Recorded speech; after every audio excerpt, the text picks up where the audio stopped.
Hi, I'm Shellie from BakeSmart, and I'm going to show you how easy it is to put a custom cake order in through our software. So this is the home screen. You're going to put your username and password or your email and password in to log in. From here, you always land on today's order pickup. So you'll see all the orders that still need to be picked up for today. But we're going to skip all of that and go to new order. I'm going to search for a customer. I'll search for myself. I'm going to choose this. I notice I'm already part of the loyalty program, which is great. You can add people to loyalty program here on this screen. Already there, so I'll hit next. And I'm going to pick this cake up from the downtown location of this bakery.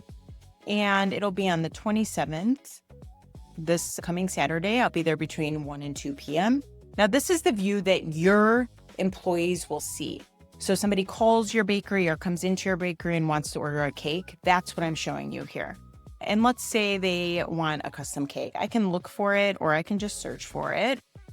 Custom cake, great. I'm going to choose this here. I know that they want an 8-inch cake. I've already talked to them how many people they want to serve.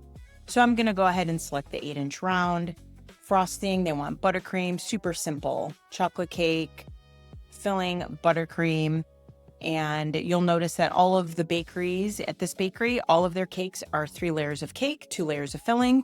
So BakeSmart is set up in the settings for this bakery to ask, because this bakery will do a buttercream cake, 1 layer of chocolate, buttercream filling, a layer of yellow or a layer of strawberry, whatever the customer chooses, and then a different filling in the second filling layer. But this customer just wants to keep it super simple, so we're just going to do buttercream filling and frosting with chocolate sponge. You can also add 4th layer, 5th layer if the customer wants a nice tall cake. But for here, we'll go ahead and add. And we'll skip past all the other size options, and we're going to go to inscription. And it's going to be happy birthday, mom. And we're going to write that in yellow.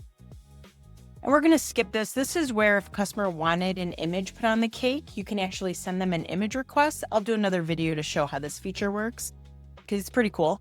But then here I'm going to say that the customer actually wants buttercream roses, really classic design. And we want white roses tipped in yellow to pull the theme through. We're going to hit done. This looks great.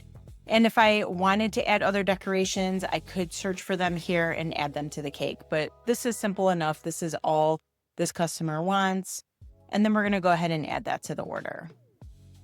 Now you'll see over here that this is for the customer. This is customer name. They are enrolled in the loyalty program.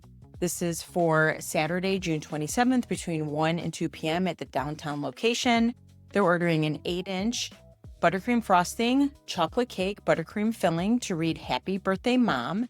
We'll write that in yellow, and then we're going to go ahead and do the white roses tipped in yellow for decoration on the cake. Everything sounds good. I've just reviewed that with the customer. They say it's great. This is wonderful. So now what I'm going to do is I'm going to hit next. The total's $38.50. And the customer doesn't want to give me her credit card, so I'm just going to send her a payment request. Total's this. And I'm going to create the request and send the text. So now this text was sent to the customer asking for payment on this order. As soon as they put their card information in, BakeSmart will automatically update that this cake is paid in full. Let's say they came in and just wanted to pay for the cake. I can go ahead and say, hey, it's cash payment. Great, let's process the payment. I can print the receipt here, which is wonderful. That'll automatically print to your receipt printer, however you want to set it up. Now I'm going to go ahead and view the order, and this all looks great. But now I need to print the order because now my decorators need to know that I took this order and they need to make it.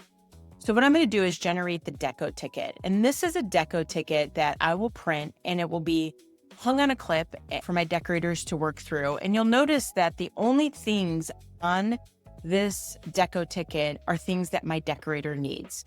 They need to know when and where the cake is going, who it's for, right? They don't actually need to know that, but we need to know that as the sales team. And then who took the order. That's really important for a decorator to know in case they have questions, they need clarification on the order. And then you'll see that it's an 8-inch round. The flavor of the sponge is chocolate all the way through with buttercream filling and frosting. Super simple cake. It's to read Happy Birthday Mom in yellow. We also have a cool box here that says that this cake was stacked by, iced by, and decorated by. For any bakery that has large teams producing their cakes, this is a really great feature because then you can always go and track and find out if the cake was stacked incorrectly or if it was decorated and got great reviews. You can go talk to the decorator and say, hey, this customer really loved that cake. Great job. It comes in really handy to kind of know who's doing what, especially when you're doing high volume of cakes. You can also generate an order form, which you'll notice is a little bit different. Your company's logo will be at the very top. It has all the fulfillment information to the top right, the customer information here, and then you'll show pricing here on the cake as well. This is often used to give to the customer is the receipt once they put the order in and paid for it. At our bakery that we used to manage, we actually used this for our packing team. So our decorators had their own workflow and our packers had, with deco tickets, our decorators did, and then our packers had their own clipboard by day of the week that had the full order ticket because the packer cares about the custom item and anything else, coffee cakes, donuts, Danish, things like that. So for these kind of orders at our bakery, we would print both a deco ticket and the order form. And then they would just go in different paths after the time of order. So it's that simple. There's much more to share, but I just wanted to kind of put this out there. If there's any questions, feel free to reach out to us. We'd love to show you a little bit more details on the software, and we'd love to see if we're a good fit for your bakery.